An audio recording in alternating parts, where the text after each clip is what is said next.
El siguiente video no pretende ofender a ningún creyente de ciencia o religión, tan solo se dispone a contar la otra historia.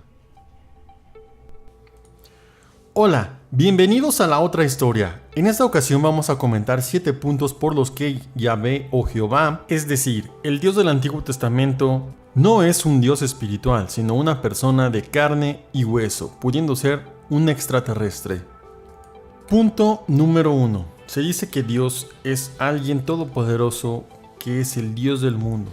Pero en realidad, en el Antiguo Testamento, el Dios Jehová o Yahvé se refiere como el Dios de los hebreos, el que tuvo un pueblo elegido, y de hecho en el Éxodo se cuenta cómo firmaron un pacto entre ese Dios y su pueblo.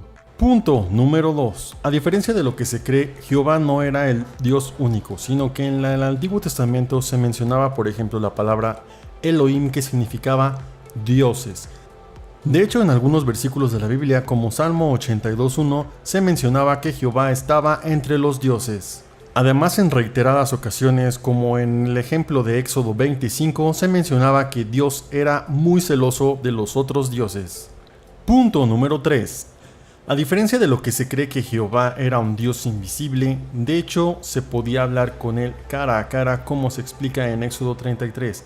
Y de hecho, para ser un Dios espiritual, tenía sentidos. Por ejemplo, le gustaba el olor a la carne quemada. Eso se puede ver en Éxodo 29:18.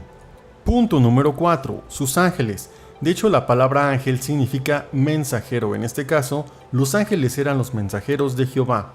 Y tal como él, no eran espíritus, sino que eran de sangre y carne, ya que procrearon descendencia con las mujeres humanas. Esto se puede ver en el capítulo 6 de Génesis. La historia continúa explicando que la descendencia entre ángeles y humanas fueron los Nefilim, y este fue el motivo del diluvio universal, pues se quería borrarlos de la faz de la tierra.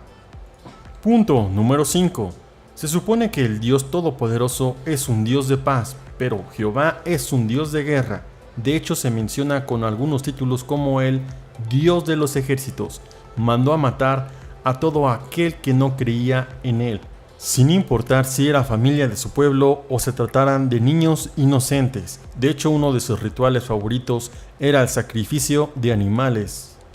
Punto número 6. Se supone que Dios nos habría dado el libre albedrío, pero de hecho en el Antiguo Testamento se menciona que cualquiera que no creyere en él sería eliminado. Esto se puede ver en Deuteronomio 30 del 15 al 17 y no es el único versículo que menciona eso. De hecho hay muchísimos ejemplos.